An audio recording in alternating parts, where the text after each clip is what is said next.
चलिए बढ़ेंगे आगे। आज देश ऑक्सीजन संकट से जूझ रहा है। संकट पर काबू पाने के लिए तेजी से कई कोशिशें भी हो रही हैं। जगह जगह ऑक्सीजन का उत्पादन हो रहा है। ऑक्सीजन एक्सप्रेस से ऑक्सीजन पहुंचाई जा रही है और तो और अमेरिका समेत कई देशों ने भी मदद के हाथ बढ़ाए हैं।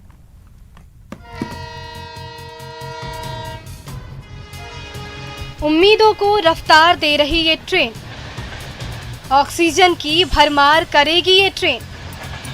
अब नहीं, ऑक्सीजन के अभाव में नहीं उखड़ेंगी सांसें, क्योंकि ऑक्सीजन संकट को पूरी तरह से दूर करने के लिए केंद्र सरकार युद्ध स्तर पर जुट गई है। राज्यों को ऑक्सीजन एक्सप्रेस के जरिए तेजी से ऑक्सीजन पहुंचाया जा रहा है और देश भर में इसका उत्पादन भी तेज कर दिया गया है। झारखंड के बोकारो में सेल के प्लांट में दिन रात ऑक्सीजन बन रहा है। बोकारो स्टील लिमिटेड के प्लांट में भी तेजी से ऑक्सीजन का उत्पादन हो रहा है। ऑक्सीजन उत्पादन के लिए इंदौर के प्रथमपुर में सिर्फ 11 दिनों में ही प्लांट तैयार कर लिया गया है। छत्तीसगढ़ में भी अभी 29 प्लांट के जरिए पूरी क्षमता से उत्पादन हो रहा है। भिलाई के 2 ऑक्सीजन प्लांट से 9 राज्यों को सप्लाई भी की जा रही है। भारत में जहां जहां उत्पादन हो रहा है, वहां से कमी का सामना कर रहे राज्यों में ऑक्सीजन की सप्लाई की जा रही है। देश में बढ़ते ऑक्सीजन संकट पर अब दुनिया से भी मदद के हाथ बढ़े हैं। ब्रिटेन के पीएम बोरिस जॉनसन ने भारत को पूरा साथ देने का वादा किया है। ब्रिटेन भारत को तुरंत 600 मेडिकल इक्विपमेंट्स भी भेज रहा है। इनमें ऑक्सीजन कॉन्सेंट्रेटर्स भी शामिल है। भारत में मेडिकल ऑक्सीजन कैपेसिटी बढ़ाने के लिए फ्रांस और जर्मनी ने तैयारी कर ली है। सिंगापुर ने ऑक्सीजन कंसंट्रेटर्स और दूसरे मेडिकल इक्विपमेंट्स भारत भेजे हैं। ईरान संकट के समय भारत को तकनीकी मदद देने के लिए तैयार है। अमेरिकी राष्ट्रपति जो बाइडेन ने कहा है कि वो भारत की मदद के लिए तैयार खड़े हैं। यूएस ने वैक्सीन उत्पादन के लिए कच्चे माल भारत को सप्लाई करने का फैसला लिया है।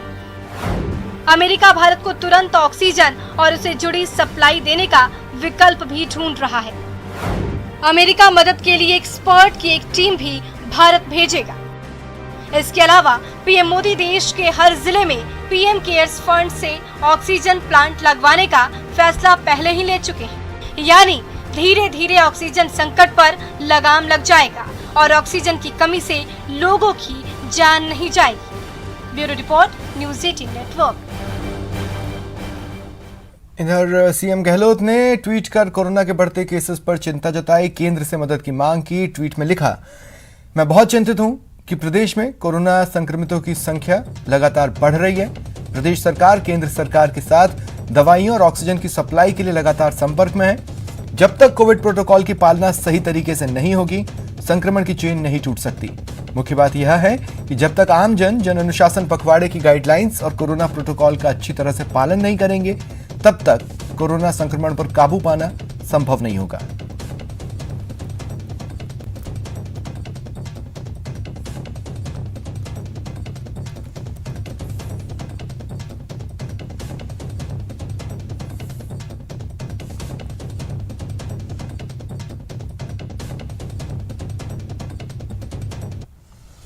कोरोना महामारी के दौर में चुनावी रैलियों की अनुमति देने पर मद्रास हाईकोर्ट का गुस्सा चुनाव आयोग पर फूटा। कोर्ट ने सीधे सीधे चुनाव आयोग को दूसरी लहर के लिए जिम्मेदार ठहराया और काउंटिंग के दिन कोविड प्रोटोकॉल का पालन करना सुनिश्चित करने को कहा।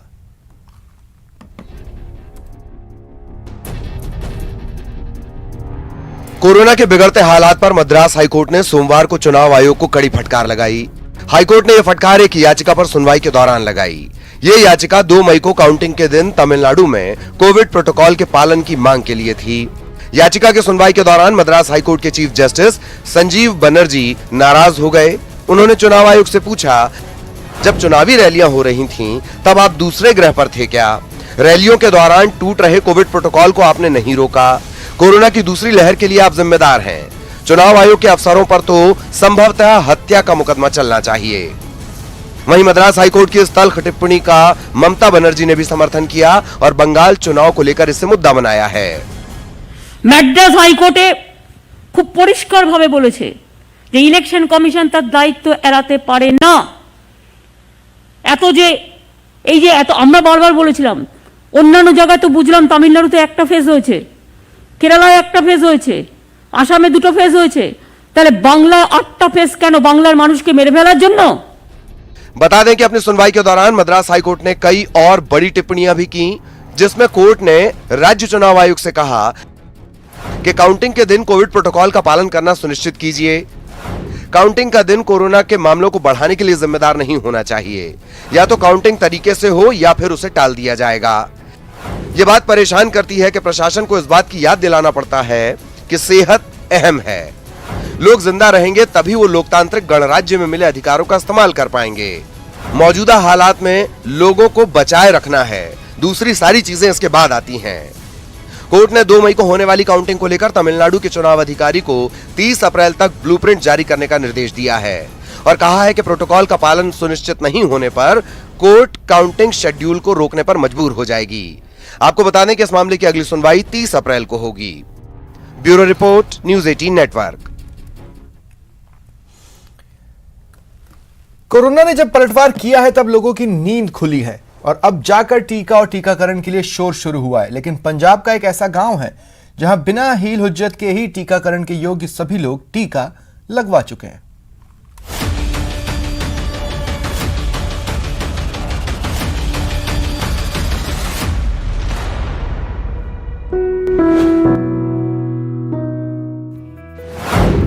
कोरोना से लड़ाई में बना चैंपियन, मुख्यमंत्री कैप्टन ने की तारीफ। गांव को मिला विशेष अनुदान। वैक्सीनेशन में बाजी मार ले गया है पंजाब के मोगा का गांव साफूवाला।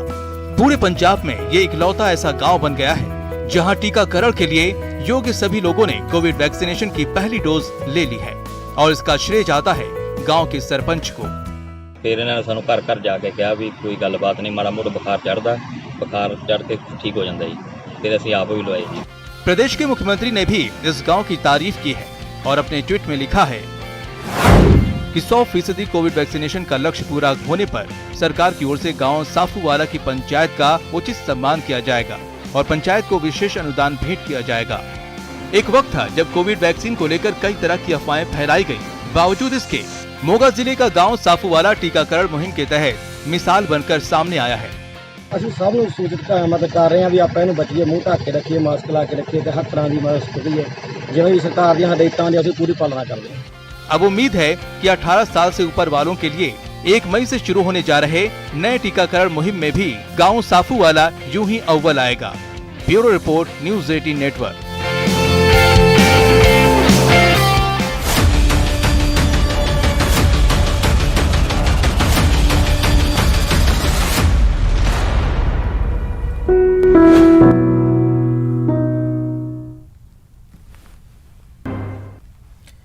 कोरोना के बेकाबू रफ्तार पर ब्रेक लगाने के लिए गाइडलाइन में सख्ती की गई है, लेकिन भरतपुर से लापरवाही की डरावनी तस्वीरें सामने आई। बाजार में लापरवाही अनलिमिटेड।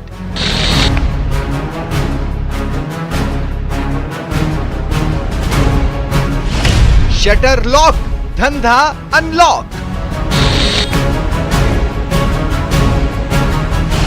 कोरोना बेलगाम, लोग बेपरवाह।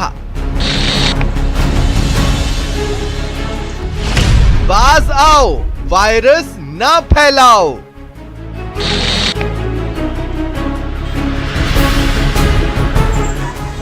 जी हां, कोरोना बेलगाम होता जा रहा है, लेकिन बाजार में रेलम पेल मची है।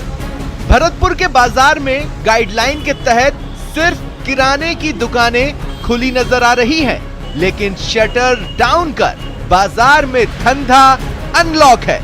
खरीदार और दुकानदार जानलेवा लापरवाही कर रहे हैं।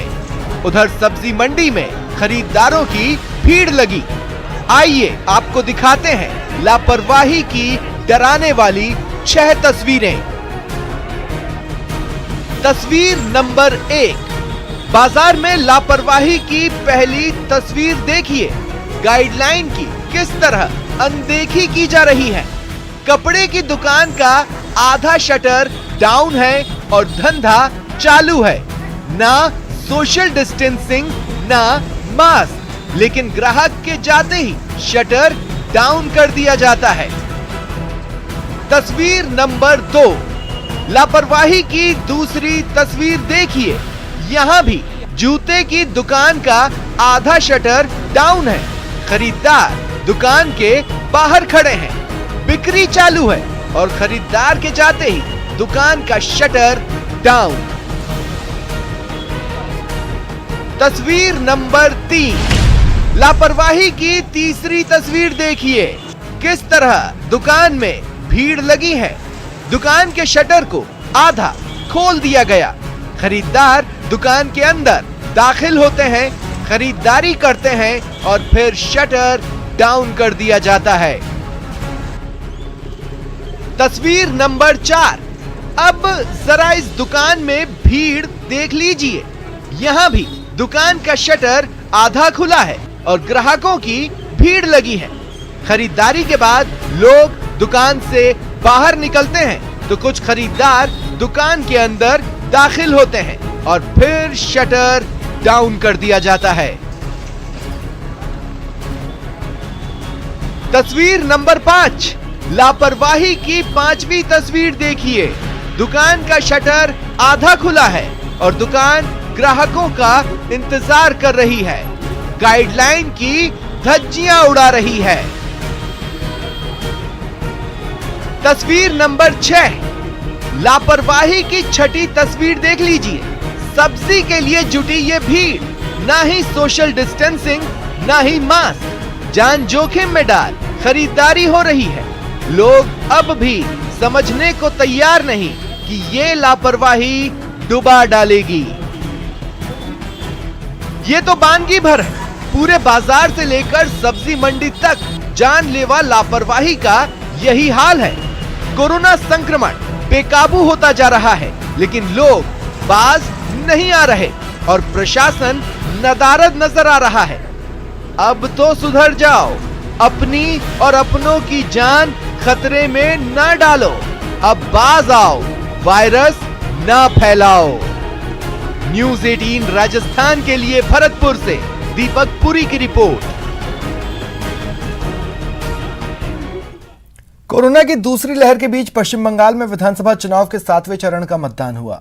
2 उम्मीदवारों के निधन की वजह से इस चरण में होने वाले 36 सीटों की जगह 34 सीटों के लिए ही मतदान हुआ, जहां 75% से ज्यादा वोटिंग हुई। देखिए इन तस्वीरों को।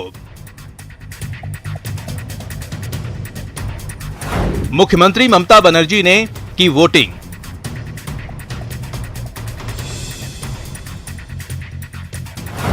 टीएमसी सांसद नुसरत जहां रूही ने डाला vote.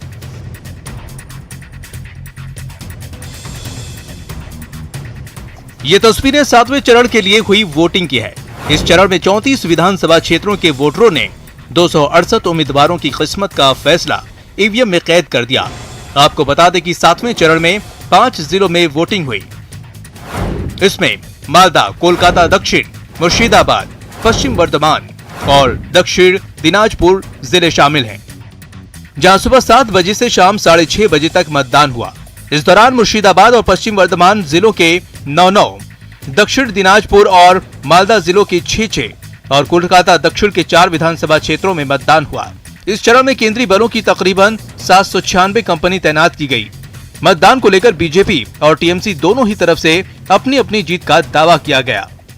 For the best and let's pray for humanity at the moment. तो थोड़ा आप सब संयम रखें और let's pray that we all come together and fight this. Definitely परिवर्तन होगा। बहुत अलर्ट है, देखिए एकदम कोविड रूल मान के चल रहे हैं। सबके पास मास्क है, मास्क दिया जा रहा है, सैनिटाइजर दिया जा रहा है और सीआरपीएफ पूरा भर्ती है। इस दौर का चुनाव मुख्यमंत्री ममता बनर्जी के गढ़ भवानीपुर की वजह से बेहद चर्चा में है, क्योंकि यहीं से पहले चुनाव जीतती रही थी दीदी, लेकिन इस बार वो नंदीग्राम से चुनावी मैदान में उतरी हैं। इन चुनाव का फैसला 2 मई को होगा। कोरोना संक्रमण को देखते हुए चुनाव आयोग तैयारी में जुट गया है। আমরা ডিএমদের সঙ্গে অলরেডি ডিটেলসে আলোচনা করেছি। কাউন্টিং এ কোভিড প্রোটোকল কি থাকবে, एंड কিভাবে আমরা এনশিওর করব যাতে কোভিড प्रोटोकॉल के मेने काउंटिंग करा जाए। वहीं शमशेरगंज और जंगीपुर में 2 उम्मीदवारों के निधन के बाद इन दोनों सीटों पर मतदान को स्थगित कर दिया। इन दोनों सीटों पर मतदान के लिए 16 मई की तारीख तय की गई है। Bureau report, news 18 network. प्रधानमंत्री नरेंद्र मोदी का आत्मनिर्भर भारत बनाने का आह्वान एक निर्णायक मोड़ पर आया है, जो कि भारत की अर्थव्यवस्था की दृष्टि से काफी महत्वपूर्ण है और नेटवर्क 18 की पहल और आईटीसी द्वारा प्रस्तुत स्वाभिमान भारत आपके लिए देश भर से आत्मनिर्भरता और उससे जुड़ी प्रेरणात्मक कहानियां लेकर आ रहा है। आखिर ऐसी नवीनता और उपलब्धियों से लिपटी हुई कहानियां ही तो हमें एक बेहतर राष्ट्र के रूप में परिभाषित करती है। उन्हीं में से एक कहानी है भारत के प्रतिष्ठित संगीतकार AR रहमान की।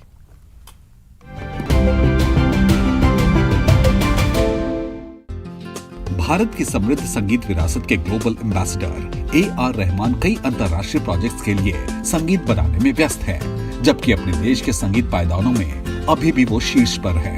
फिल्म मेकिंग की दुनिया में वो 99 सॉन्ग्स के साथ कदम रख रहे हैं और उनका ये मानना है कि संगीत और फिल्में दुनिया भर के लोगों के बीच की दूरियों को कम करती है।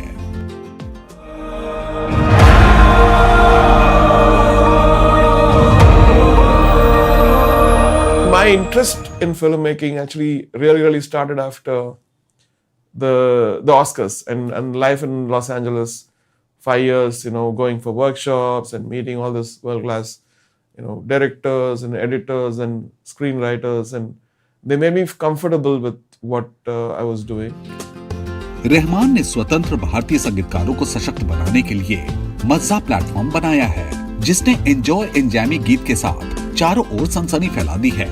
वो कहते हैं कि भारतीय संगीत जगत के पास वो सब कुछ है जो एक अंतर्राष्ट्रीय स्तर की सफलता के लिए जरूरी है, बिल्कुल कोरियाई पॉप संगीत की तरह।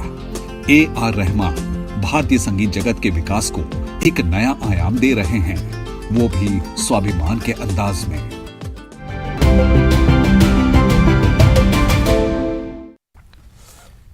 और भारत की ऐसी ही और